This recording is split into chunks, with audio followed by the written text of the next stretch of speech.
Emily had always felt like she didn't quite fit in. Growing up in Kasenga, a small town where everyone knew everyone else's business, people's words carried more weight than stones. She remembered the whispers that followed her down dusty streets, the giggles when she walked past groups of girls, and the cruel jokes about her looks. Too plain for Tay, they would snicker, knowing she had liked him since forever. At first the words cut deep. Emily would sit by the riverbank at sunset, staring at her reflection, wishing she could disappear. But slowly something inside her began to stir.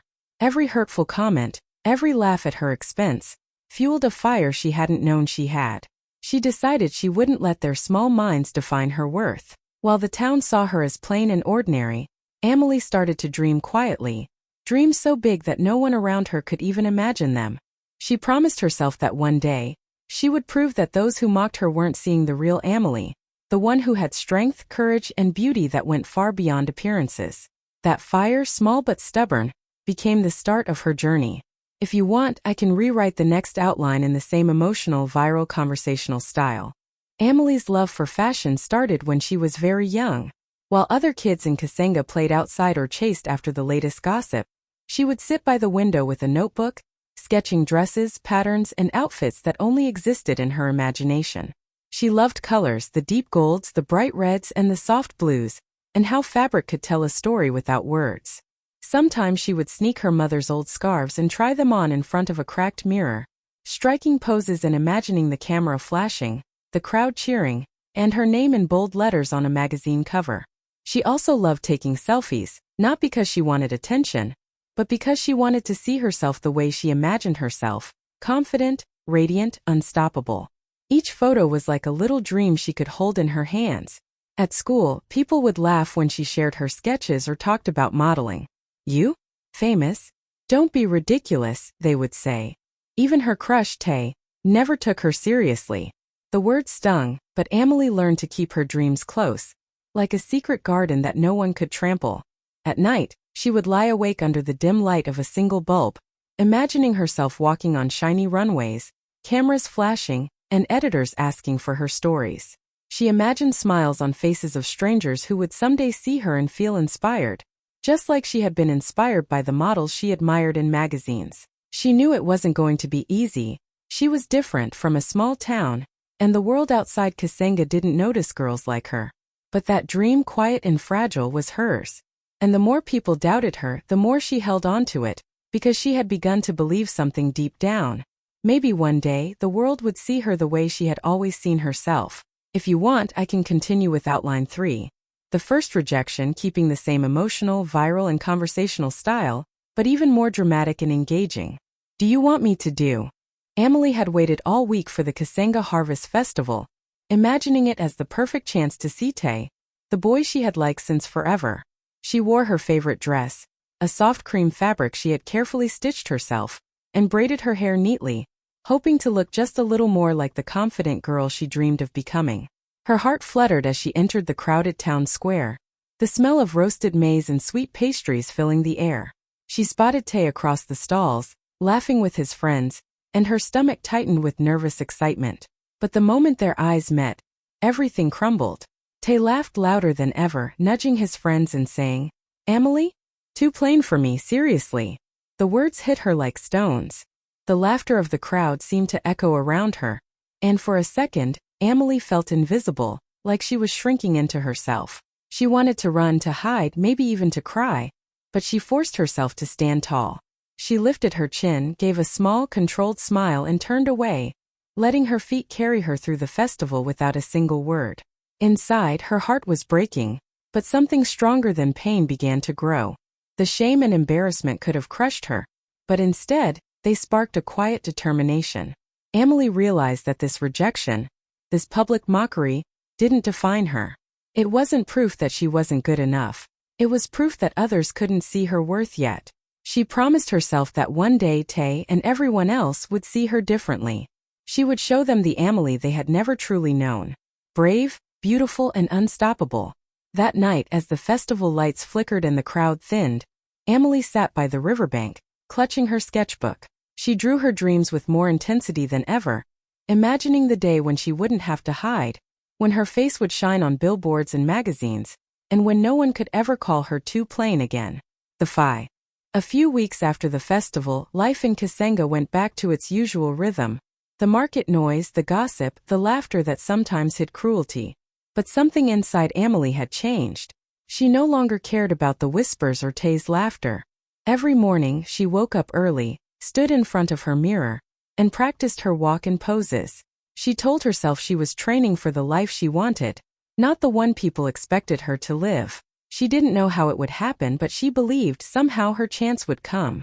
And one afternoon it did. A black SUV rolled into Kasenga, turning every head in the market.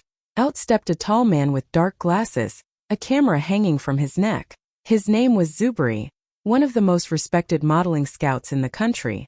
He was traveling through towns, searching for new faces for a national campaign. Everyone rushed to meet him, young girls lining up with bright smiles and borrowed dresses. Amelie stood at a distance, shy but curious.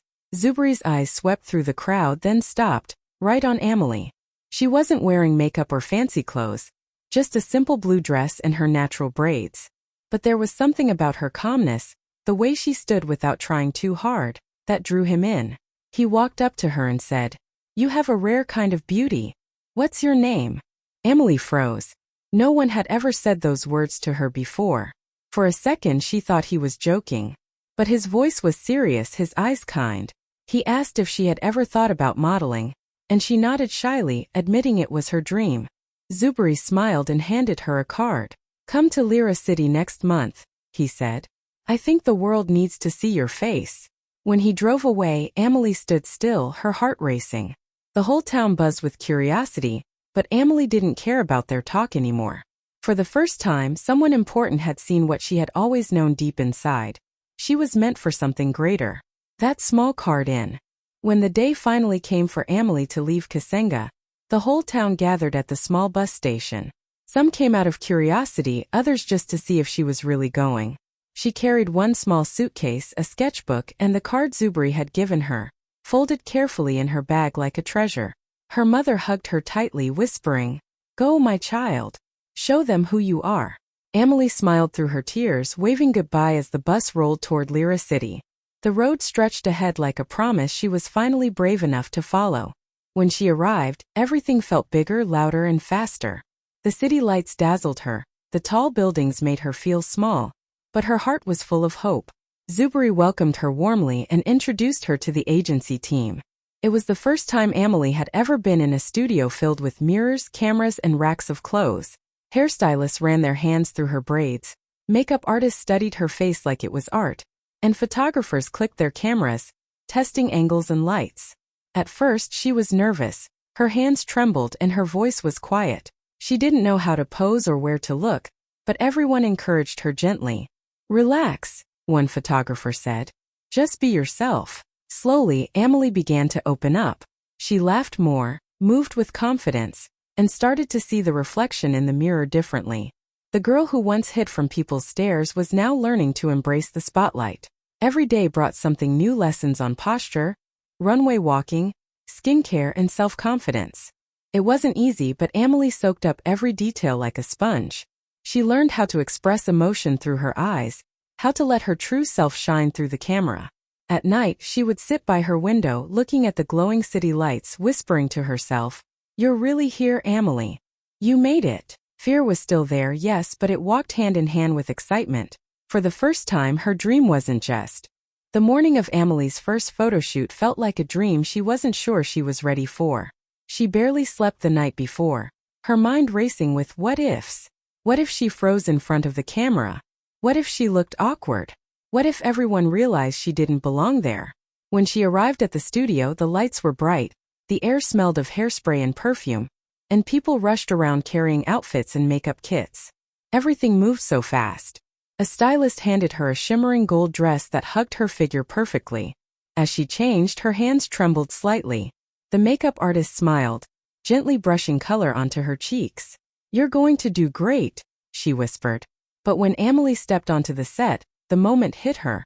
The cameras, the lenses, the people watching. "Look this way," one shouted. "Chin up. Eyes forward. Smile," another added. The flashes felt blinding. and her heart pounded so loudly she thought everyone could hear it. She tried to hold her pose, but her body felt stiff, unsure. Then, in the middle of all the chaos, Zuberi's calm voice broke through. "Emily," he said softly, "don't perform, just be. Be yourself. That's what we saw in you." Something about his words clicked inside her. She took a deep breath, loosened her shoulders, and looked straight into the camera, not as the shy girl from Kasenga, but as the woman she was becoming. She thought about her journey, the pain, the laughter, and the strength it took to stand there. And suddenly everything felt natural. Her movements became graceful, her eyes alive with quiet fire. When the shoot ended, she stood nervously beside the screen as the photographer scrolled through her photos. Then he stopped, turned the screen toward her and said, "Look." Emily gasped. The girl in the photos was her. But she looked radiant, strong, and beautiful in a way she had never seen before. Her heart swelled, tears filling her eyes. For the first time, she didn't need anyone else's approval. A few days after the photo shoot, Emily got a call from the agency. Her pictures had been selected for the campaign's online launch. She couldn't believe it. The photos she had taken nervously, the ones where her heart had been pounding, were now about to be seen by the whole world. That evening, she sat in her small apartment in Lira City, scrolling through her phone, waiting for the post to go live. When it finally did, she stared at the screen in disbelief. There she was, Emily from Kasenga, standing tall, confident, and glowing in gold. Her picture looked like something out of a dream. First, there were a few likes and comments. Then suddenly, the numbers started climbing faster than she could refresh. People were sharing her photo with captions like, "Real beauty has no rules," and "This girl is stunning." Within hours, her face was everywhere, on fashion pages, blogs, and even news platforms. Messages started flooding her inbox. Some came from young girls saying she inspired them to believe in themselves.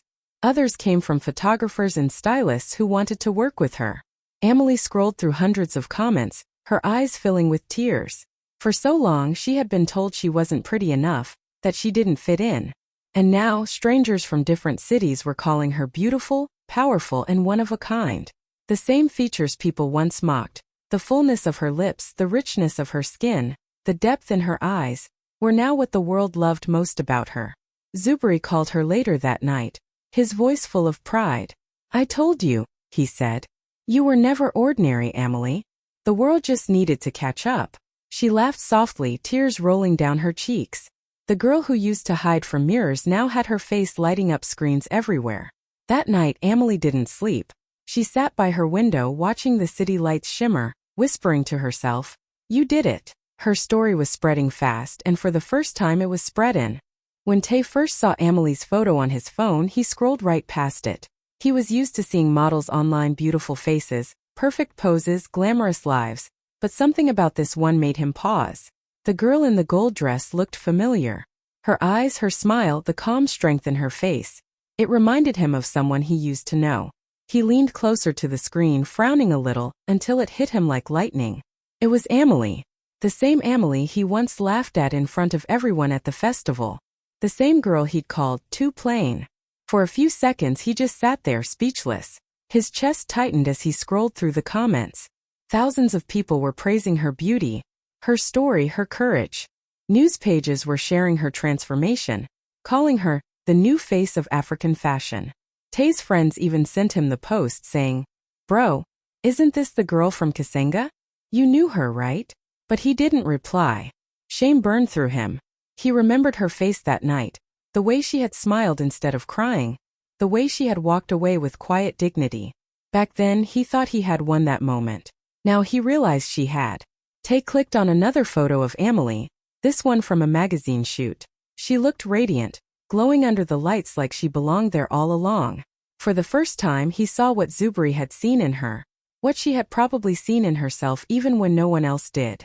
He felt a strange mix of pride, regret, and something heavier, guilt. He opened her page, his fingers hovering over the message button, but he couldn't bring himself to type anything. What could he possibly say? "I'm sorry? You proved me wrong?"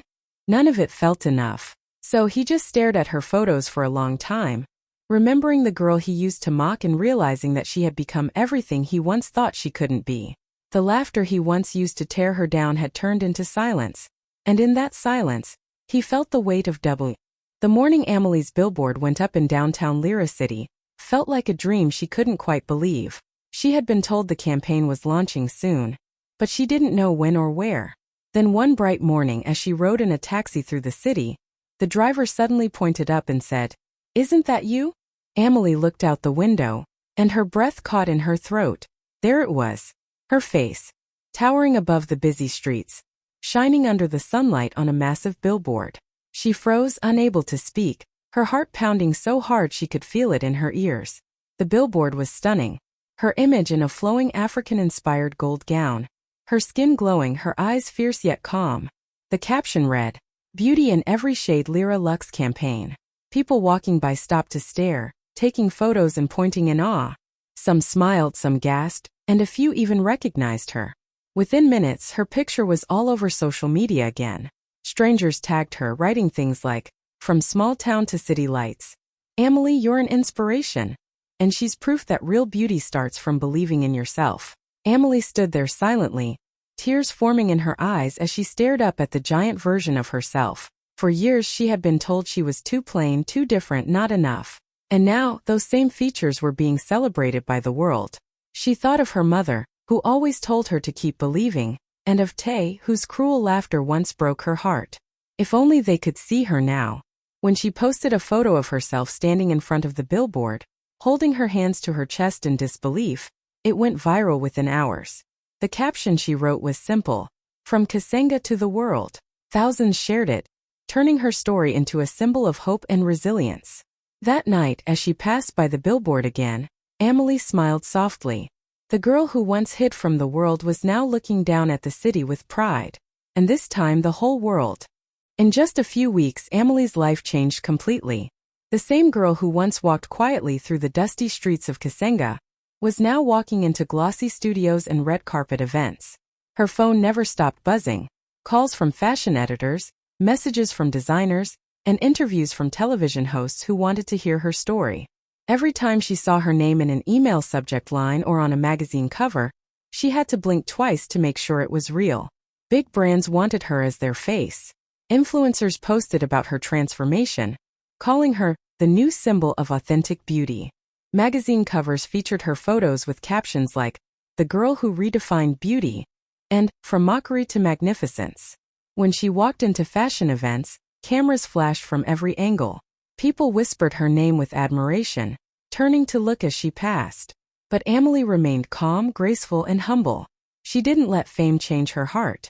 Inside, she was still that same girl who once sat by the river with her sketchbook, dreaming of this moment. One day, she was invited to a major fashion show in the capital. She wore a flowing dress inspired by her heritage, vibrant, bold, and full of life. When she stepped onto the runway, the crowd gasped. Her walk was strong, her eyes confident, and her smile soft but powerful. The applause was thunderous. After the show, a top editor approached her and said, "You have something rare, Amelie.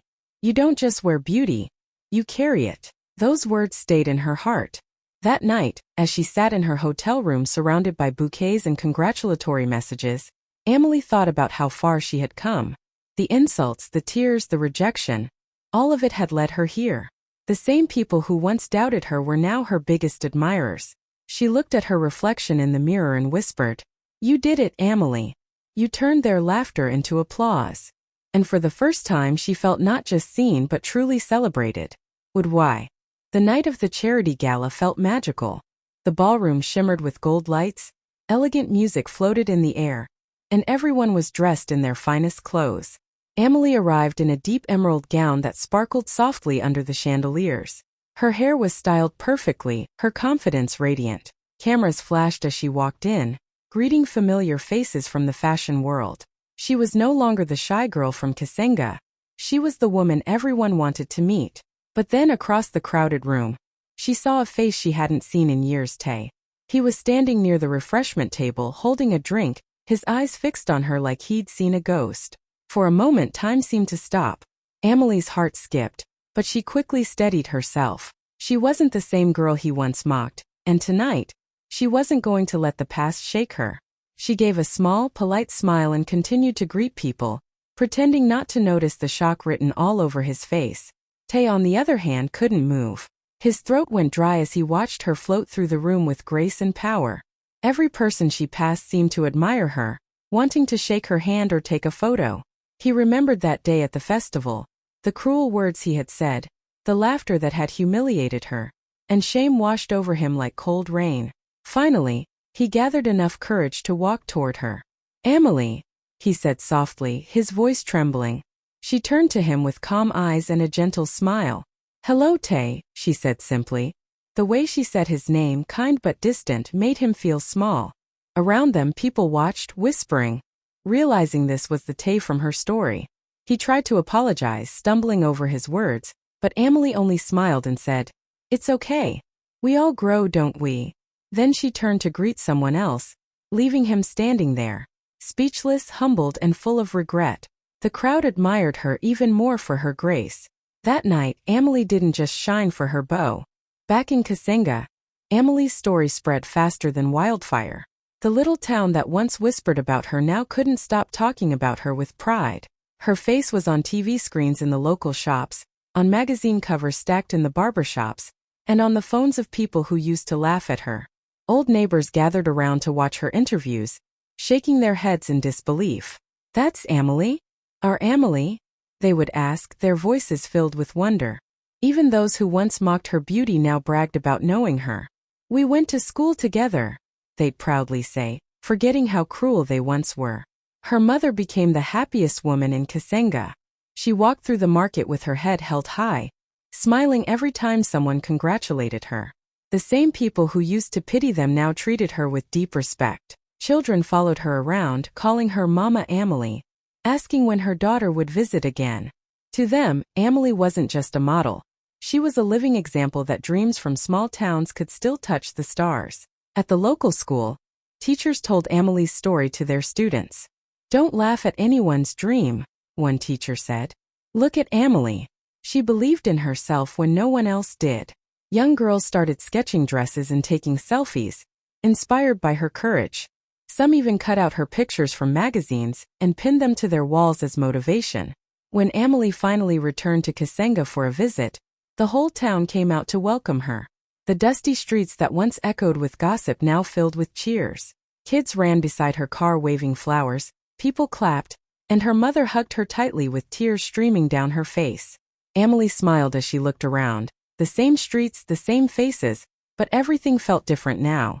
She had left Kasenga as a girl people doubted, but she came back as a woman people admired. Her story had become a light for everyone who ever felt unseen, proving that samspedy. Emily's story soon became more than just a tale of fame. It became a lesson everyone could feel deep in their hearts. People didn't just see her beauty. They saw her strength, her patience, and her courage to rise above pain. For Emily, it was never really about becoming famous. It was about proving that true beauty isn't in trying to fit into someone else's idea of perfection.